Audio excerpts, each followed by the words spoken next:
Assalamu alaikum. In transistor, next we will discuss transistor as an amplifier. Electronics के अंदर amplification एक बहुत important phenomena है। Amplification क्या होता है कि आप इनपुट पे एक सिग्नल देते हो और आउटपुट में उस सिग्नल का साइज़ इंक्रीज़ हो जाता है या आउटपुट में सिग्नल के नंबर इंक्रीज़ हो जाते हैं। So this phenomena is known as amplification.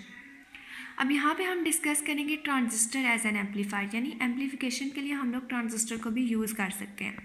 अब कैसे करेंगे, इसके लिए हमारे पास एक एनपीएन ट्रांजिस्टर यहाँ पे हमने दिखाया है। अब एनपीएन ट्रांजिस्टर किस तरह से, ट्रांजिस्टर आपके पास क्या है, सिलिकॉन या जर्मेनियम की क्रिस्टल जिसके 3 रीजन हो, emitter, base and collector. So this is an NPN transistor. अब इसमें जो एमीटर के ऊपर एरो है वो आउटवर्ड डायरेक्शन में, इस तरह से हमें पता चला कि ये कौन सा ट्रांजिस्टर है, एनपीएन ट्रांजिस्टर। अब यहाँ पे जो एमीटर बेस्ड जंक्शन है वो क्या होता है, forward biased, and collector based junction is reverse biased.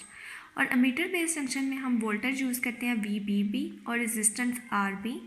Collector based junction में हम वोल्टेज सोर्स यूज़ करते हैं VCC और रेजिस्टेंस RC। ये जो डायग्राम है ये बिल्कुल वैसे ही है जैसे आपने पीछे NPN और PNP ट्रांजिस्टर की पढ़ी थी। अब यहाँ पे जो हमारे पास एमीटर है, एमीटर को हमने ग्राउंड किया हुआ है। अब यहाँ पे बेस और एमीटर के दरमियान जो इंटरनल रेजिस्टेंस ऑफर हो रही है वो रेजिस्टेंस है RIE से शो की। ये एमीटर और बेस के दरमियान इंटरनल रेजिस्टेंस ऑफर हो रही है। जब चार्जेस एमीटर से बेस में जाते हैं तो उनके दरमियान जो इंटरनल रेजिस्टेंस है वो RIE है।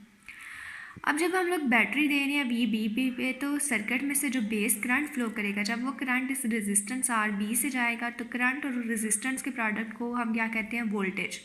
सो V is equal to IR के अकॉर्डिंग यहाँ पे V इक्वल आ जाएगा IB और RB के। इसी तरह जब यहाँ पे करंट फ्लो करेगा तो कलेक्टर वोल्टेज VCC की वजह से कलेक्टर करंट फ्लो करेगा IC, और IC और RC VC के इक्वल आ जाएगा, IC और RC का प्रोडक्ट।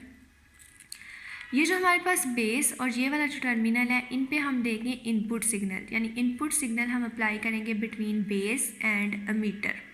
ये एमीटर का टर्मिनल है और ये बेस का टर्मिनल है। तो इनपुट सिग्नल अप्लाई हो रहा है बेस और एमीटर के दरमियान, और जो आउटपुट सिग्नल है वो हम रिसीव करेंगे ये कलेक्टर का टर्मिनल और ये एमीटर का टर्मिनल। कलेक्टर और एमीटर के दरमियान VC पे हम V0 ये जो O है ये शो कर रहा है आउटपुट को।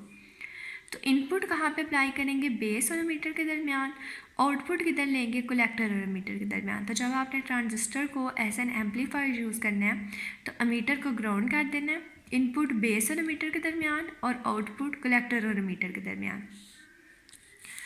बैटरी VBB फॉरवर्ड बाइस base emitter junction and reverse bias collector base junction is VCC। यहाँ पे जो VBB और VCC अटैच किया वो बिल्कुल उसी तरह से base emitter junction is forward biased and collector base junction या base collector junction is reverse biased. VBE and VCE are input and output voltage. Base और एमीटर पे हम इनपुट वोल्टेज ले रहे हैं विच इज़ VBE, कलेक्टर और emitter पे हम आउटपुट वोल्टेज ले रहे हैं which is VCE। RI is base emitter resistance of transistor. Base और एमीटर के दरमियान जो ट्रांजिस्टर को रेजिस्टेंस ऑफर हो रही है वो कौन सी हमारे पास, RIE है।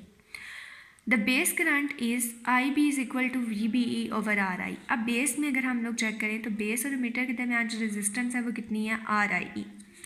बेस और एमीटर के दरमियान जो वोल्टेज है वो कितना है, VBE। तो V is equal to IR and I is equal to V over R। तो बेस करंट आ जाएगा IB is equal to VBE over RIE। अब ट्रांजिस्टर एज एन एम्पलीफायर इसको एम्पलीफाई कर देगा बीटा टाइम्स। ये हमने पीछे फार्मूला पढ़ा है, IC is equal to beta IB। तो IB की जगह हम ये वैल्यू पुट कर देंगे VBE ओवर RIE। अब यहाँ पे हमें जो आउटपुट वोल्टेज मिल रहा है, आउटपुट वोल्टेज कलेक्टर और एमीटर के दरमियान मिल रहा है, V0 is equal to VCE पे मिल रहा है। तो हमारे पास जो आउटपुट वोल्टेज है वो V0 is equal to VCE के इक्वल आएगा। अब हम यहाँ पे लगाएंगे Kirchhoff voltage law. Kirchhoff voltage law क्या कहता है, sum of all the voltages in a close loop is equal to 0। तो यहाँ पे एक हमारे पास ये क्लोज लूप है जहाँ पे वोल्टेज सोर्स है VCC। यहाँ से जब करंट गुजरेगा तो IC और RC का प्रोडक्ट BC के इक्वल आ जाएगा। So BC is equal to IC/RC। और तीसरा वोल्टेज सोर्स है VCE। अब ये जो सारा का सारा वोल्टेज है VCC ये किसके इक्वल आएगा, IC/RC collector voltage is VCC और यहाँ पे जो हमारे पास करंट गुजर रहा है VC is equal to ICRC और ये जो हमारे पास कलेक्टर और एमीटर के दरमियान आउटपुट है VCE वो किसके इक्वल है V0 के। तो VCC जो है ये हमारे पास मेन सोर्स है वोल्टेज का, यहाँ पे जो प्रोवाइड हो रहा है। VCC हम इक्वल रखेंगे ICRC प्लस VCE के। किरचॉफ वोल्टेज लॉ के अकॉर्डिंग ये इक्वेशन बनेगी VCC is equal ICRC plus VCE। ये जो प्लस VCE है ये दूसरी साइड पे जाएगा तो हमारे पास क्या बन जाएगा माइनस। इसी तरह ये जो प्लस ICRC है ये भी दूसरी साइड पे आके क्या हो जाएगा माइनस। तो ये जो प्लस ICRC यहाँ पे ऐड हो रहा है इसको हम इस साइड पे ले आएंगे तो ये क्या हो जाएगा माइनस हो जाएगा।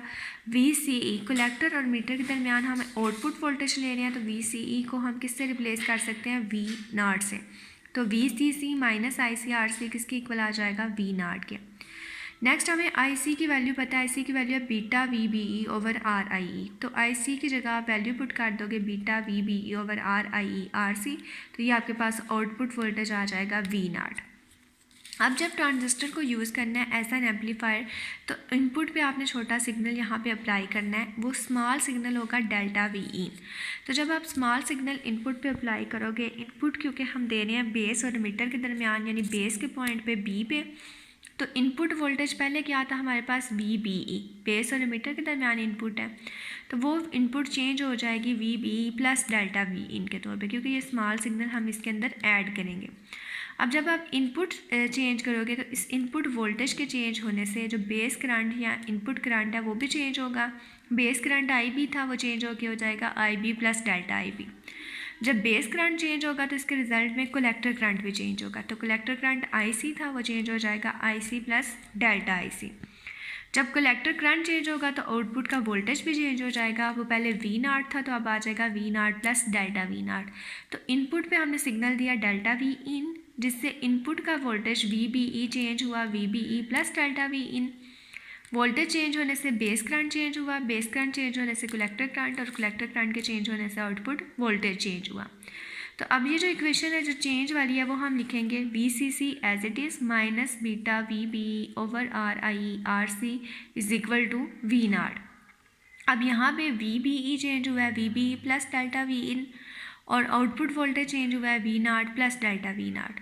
तो जब हम इनपुट पे वोल्टेज दे रहे हैं तो हमारे पास जो आउटपुट वाला वोल्टेज है वो भी क्या हो जाएगा चेंज हो जाएगा। अब यहाँ पे नेक्स्ट हमने इस इक्वेशन को इक्वेशन 3 में से इक्वेशन 2 को माइनस किया तो राइट साइड को राइट से और लेफ़्ट साइड को लेफ़्ट से सब्ट्रैक्ट करना है। VCC minus beta VBE plus delta Vin over RIE RC। अब इसमें से हम ये वाला पोर्शन माइनस करेंगे VCC minus beta VBE over RIE RC is equal left side में हमने V0 plus delta V0 minus V0। ये V0 इस V0 से कैंसिल आउट हो जाएगा। बीटा जो है ये हमारे पास ये जो RIE है ये इसके नीचे भी डिवाइड हो जाएगा और इसके नीचे भी डिवाइड हो जाएगा। तो ये VBE over RIE plus delta Vin over RIE आ जाएगा। इसके बाद ये जो बीटा है ये अंदर इसके साथ भी मल्टीप्लाई होगा और माइनस प्लस माइनस और इसके साथ भी मल्टीप्लाई होगा और RC भी इसके इन दोनों के साथ मल्टीप्लाई हो रहा है। Minus VCC plus beta BE over RIE RC is equal to delta V0। ये प्लस और ये माइनस कैंसिल, ये प्लस और ये माइनस कैंसिल, पीछे आपके पास डेल्टा V0 इक्वल आ जाएगा minus beta delta Vin over RIE RC के। ये डेल्टा Vin इधर मल्टीप्लाई हो रहा है दूसरी साइड पे जाकर क्या हो जाएगा डिवाइड। तो आउटपुट वोल्टेज और इनपुट वोल्टेज की रेशो को हम क्या कहते हैं गेन ऑफ एम्पलीफायर। तो gain of amplifier minus beta RC over RI के इक्वल है। ये जो बीटा RC ओवर RI की वैल्यू है ये 100 टाइम्स आती है, यानी आप इनपुट पे एक छोटा सा सिग्नल भी दो तो ट्रांजिस्टर आउटपुट पे उसे 100 टाइम्स एम्पलीफाई करके आंसर देगा। और नेगेटिव साइन हमें बताता है फेज़ शिफ्ट, 180 का फेज़ डिफरेंस लाएगा। इनपुट और आउटपुट के वोल्टेज में 180 का फेज़ डिफरेंस होगा। अब 180 का फेज़ डिफरेंस होने का मतलब है कि आप अगर इनपुट पे सिग्नल अप्लाई कर रहे हो ये, तो आउटपुट पे आपके पास जो सिग्नल आएगा वो एम्पलीफाई होकर आएगा और उसका जो फेज़ डिफरेंस है वो इस तरह से 180 का फेज़ शिफ्ट होगा। ये 0 से स्टार्ट हो रहा है और ये जो है वो ये लाइन के अबव से स्टार्ट हो रही है और ये बिलो द लाइन और ये 180 से स्टार्ट हो रही है। तो इन दोनों में जो फेज़ डिफरेंस आ रहा है वो कितना आ रहा है 180 डिग्री का आ रहा है। Thanks for